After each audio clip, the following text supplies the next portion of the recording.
முதல்ல எதை நீங்கள் செஞ்சு காமிக்கிறது? பஞ்சகவ்யாவா?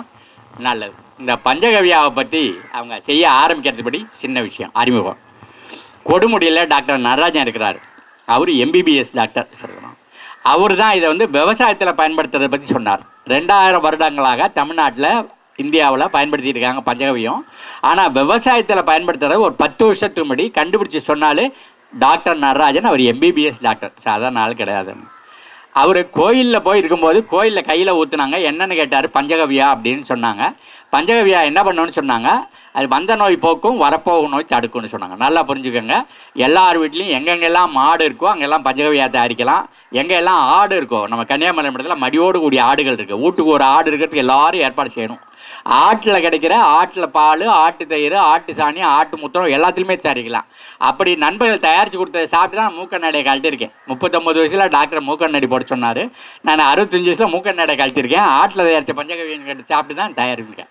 அப்போ பஞ்சகவியங்கிறதுனாக்க பயிரில் வேலை செய்யும், ஆடு மாடுகளில் கோழிலெலாம் வேலை செய்யும், நாயில் பூனை எல்லாம் வேலை செய்யும், மனுஷனில் வேலை செய்யும், எல்லா நோயும் தீர்க்கும், வந்த நோய் போக்கும் வரப்போகும் நோய் தடுக்கும்.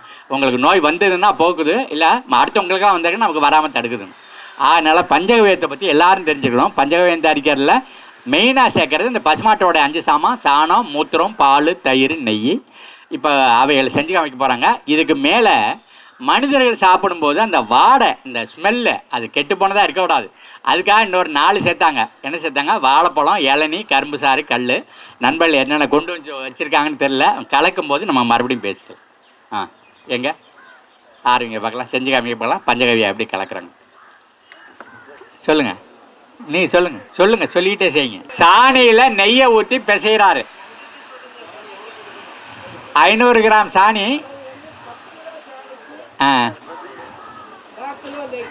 10 கிலோ சாணிக்கு 1/4 கிலோ நெய் பிசைகிறாரு, பிசைஞ்சு வைக்கிறார்.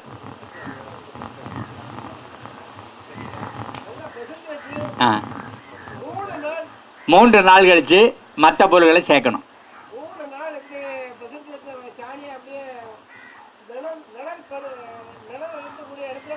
வெயில் இல்லாத இடத்துல வைக்கணும். 3ஆவது நாள்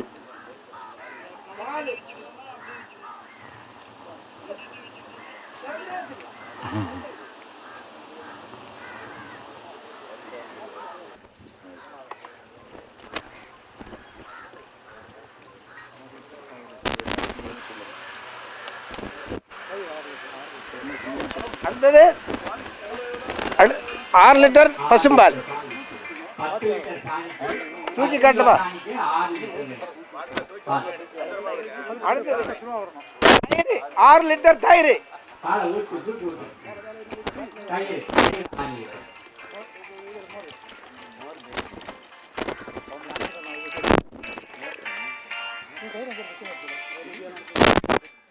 தயிர் 10 லிட்டர் பசு மூத்திரம்.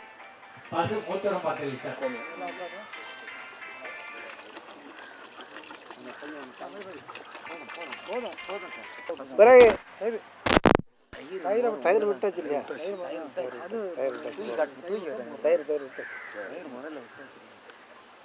அடுத்தது வெல்லம். வெல்லம் தண்ணியில் கரைச்சது. 10 லிட்டர் மூத்திரத்துக்கு 1 கிலோ வெல்லம்.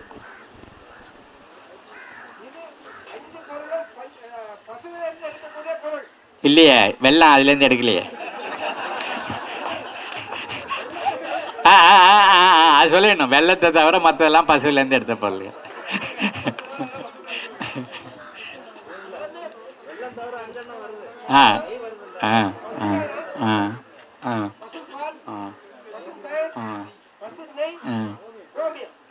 இப்படி கொஞ்சம் பாருங்க, உங்களுக்கான ஒத்தாசிக்கிறேன். இப்படி கையை வச்சுக்கோங்க. பசுமாட்டோடைய சாணம் இதான் மிக அதிகமாக பயன்படுத்துகிறோம். அடுத்தது பசுமாட்டோட மூத்திரம், அதோட பெரிய, அதுக்கு அடுத்த பெரிய விரல். அதுக்கப்புறம் இங்கே பால் வந்து அதில் பாதி, இங்கே தயிர் வந்து அதில் பாதி, அப்புறம் இந்த நெய் வந்து அதில் பாதி, சின்ன விரல். இப்படி கையில் வச்சுக்கிட்டிங்கன்னா கையில் எல்லாத்தையும் எழுதிடலாம். இந்த 5 வந்து பசுமாட்டிலேருந்து கிடைக்குது. சரிண்ணா, பசுமாட்டிலேருந்து கிடைக்கிற பொருள்களை பயன்படுத்துகிறோம். இதுக்கப்புறம் என்னென்னு சேர்க்குறீங்க? இளநீ தண்ணி சேர்க்குறாரு. வெள்ளம் சேர்த்தாரு, இப்போ இளநீ தண்ணி சேர்க்குறாரு. எவ்வளோ இளநீ சேர்த்துக்கலாம்? 3 லிட்டர் சேர்க்கலாம் இளநீ. 4 லிட்டர் சேர்த்துக்கா ரைட். வாயில் தான் சொல்லியிருக்காருன்னு நினைக்கிறேன், அங்கே சேர்க்கலை. நான் முன்னாடி சின்ன வாலியாவை பார்த்தேன் பக்கெட்டை, அப்பயே நினச்சேன் நான் இவர் சொல்கிற கணக்குக்கு அங்கே ஒன்றும் இல்லையான்னு.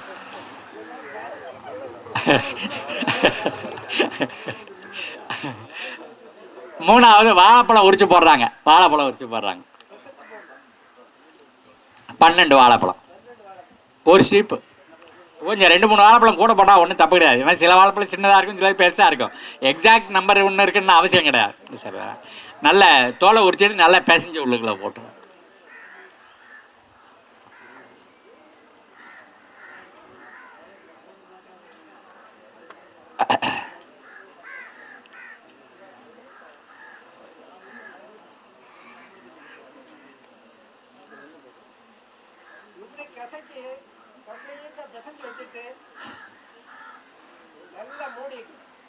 துணியை போட்டு மூடி வேடு கட்டி வச்சுட்டா போதும். இல்லாட்டி உள்ளே போய் உட்காந்து முட்டை போட்டுச்சுன்னா புழு வந்துடும்.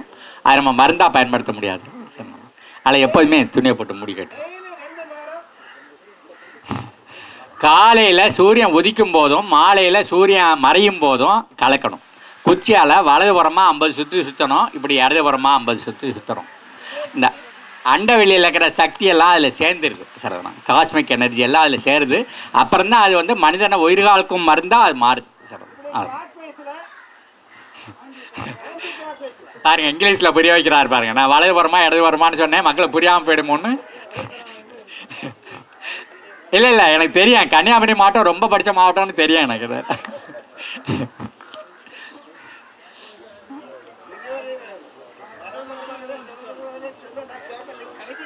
அது இது மேலே வச்சு கலக்க எல்லாரும் பார்க்குற மாதிரி.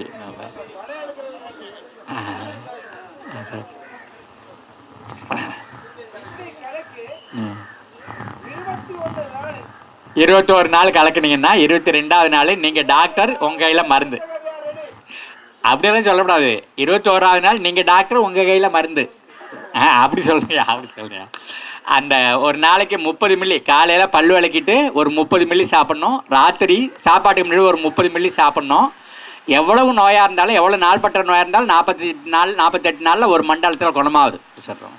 அது சாப்பிடும்போது கொஞ்சம் எலுமிச்சம்பழத்தை 4 அரிஞ்சு ஒரு துளியை அப்படி புளிஞ்சு விட்டிங்கன்னாக்கா அது இன்னும் ஸ்டார் ஹோட்டல் ட்ரிங்காவோட ருசியாக இருக்கும் சொல்கிறோம். அது நல்லா புரிஞ்சவங்க. 21 நாள் செஞ்சு கலக்கிட்டீங்களாக்கும் நீங்கள் டாக்டரும் உங்கள் கையில் மருந்து மனசில் வச்சுங்க. சுற்றி இருக்கிற வீட்லலாம் கோழிக்கு நோய் வந்துன்னா உங்கள் கோழிக்கு வந்து குடிக்கிற தண்ணியில் ஊற்றுனீங்கன்னா அது கொஞ்சம் சொட்டு நம்ம கோழி பொழைச்சிக்கும். டவுட்டில் ஊற்றி பிணைஞ்சு வச்சிங்கன்னா தின்னுபிட்டு கோழி கொஞ்சம் பெருசாக வளரும்.